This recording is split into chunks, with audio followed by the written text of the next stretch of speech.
Denis Brognard s'en est pris violemment à elle, l'aurait insultée, se serait mis très très en colère. Il y avait même une chargée de prod qui traînait dans le coin qu'on aurait pris pour son grade et qui a d'ailleurs fini hospitalisée et en burn-out. Et d'ailleurs, on apprend que 6 mois plus tard, elle est toujours en arrêt maladie.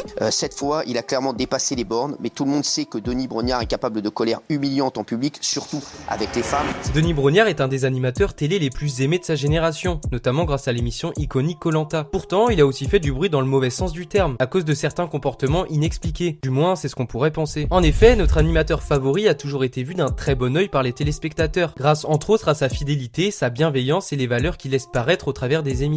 Mais du coup, cette sombre facette de l'animateur qui paraissait si parfait révèle-t-elle sa vraie nature ou soulèverait-elle d'autres problèmes encore plus profonds?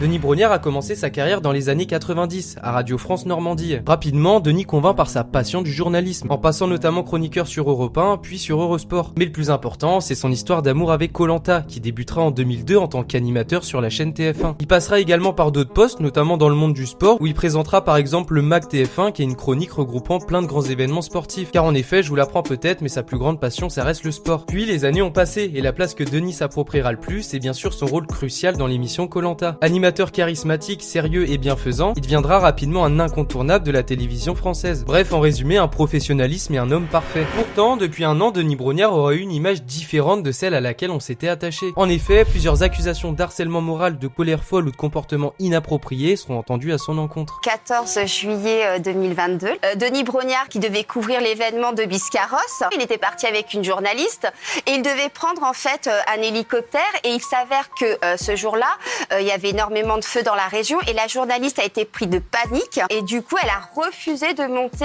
dans l'hélicoptère. Du coup, Denis Brognard s'en est pris violemment à elle, l'aurait insultée, se serait mis très très en colère. Il y avait même une chargée de prod qui a d'ailleurs fini hospitalisée en burn-out et d'ailleurs donc TF1 a dépêché une enquête. Mais c'est pas tout, puisque dans l'émission du MAC qui couvrait la Coupe du Monde de foot en 2018, Denis aurait eu un comportement haineux à l'encontre d'une journaliste sportive lors d'une coupure de pub. T'es qu'une merde, tout juste bonne à sourire. En continuant à l'humilier plusieurs secondes devant le plateau entier de TF1. Des propos choquants, évidemment, qu'avait secoué la journaliste qui souhaitait plus travailler avec lui et qui avait d'ailleurs quitté la chaîne un an plus tard. Et encore, d'autres témoignages qui vont pas dans son sens sortiront à son encontre, avec des violences morales répétées, notamment envers des femmes, qui le pousseront à sortir du silence avec un message d'excuse publique. Je suis très engagé, perfectionniste, et à l'occasion de 2 directs sur TF1, où la pression est très intense, j'ai eu des mots qui ont dépassé ma pensée, des propos qui ont heurté certaines personnes et je le regrette. Rien ne justifie mon emportement, qui faisait suite à certaines difficultés. Mais du coup, qui est vraiment Denis Brognard? Un personnage à double facette malveillant ou simplement un humain réagissant comme tel sous le coup de la colère? Ici, on assiste à des comportements répétés et qui ont malheureusement eu de réelles répercussions sur certaines personnes, comme on a pu le voir avec la fille qu'il avait moralement violentée lors du 14 juillet. Évidemment, ces excès de colère peuvent être justifiés, mais quand ils en vont jusqu'à détériorer la santé mentale des autres, c'est difficilement défendable. Après, Denis Brognard, c'est une icône de la télé, soumis à beaucoup de pression lors de ses différentes émissions et qui doit rester professionnel à chaque instant. Alors quand un problème ou un imprévu se produit, l'humeur de Denis peut être légitimement renversée. Et c'est d'ailleurs ce qu'expliquait la productrice de Koh-Lanta, Alexia Laroche-Joubert, qui lui attribuait une humeur soupe au lait. Autrement dit, une personne qui s'emporte rapidement. Sincèrement, si maintenant, je veux pas minimiser leur ressenti,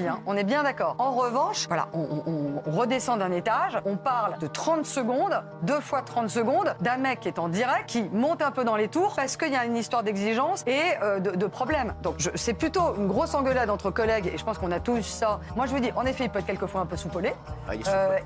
Voilà, mais sincèrement, il n'y a jamais de débordement. Alors oui, ces comportements sont humains, et ils ont évidemment une limite. Donc pour moi, il faut en aucunement sous-estimer la pression que Denis a pu subir dans ces cas-là, et qu'il a pu maladroitement transformer en hostilité, comme il faut en aucun cas sous-estimer le réel impact que cela a pu engendrer sur les personnes qui en ont été victimes. Et ce problème de pression, c'est justement un point très important et malheureusement peu abordé, qui peut agir dans la vie de personnalité publique, et qui évidemment peut s'avérer parfois compliqué à gérer. En tout cas, je vous laisse vous faire votre propre avis en commentaire. Ciao ciao.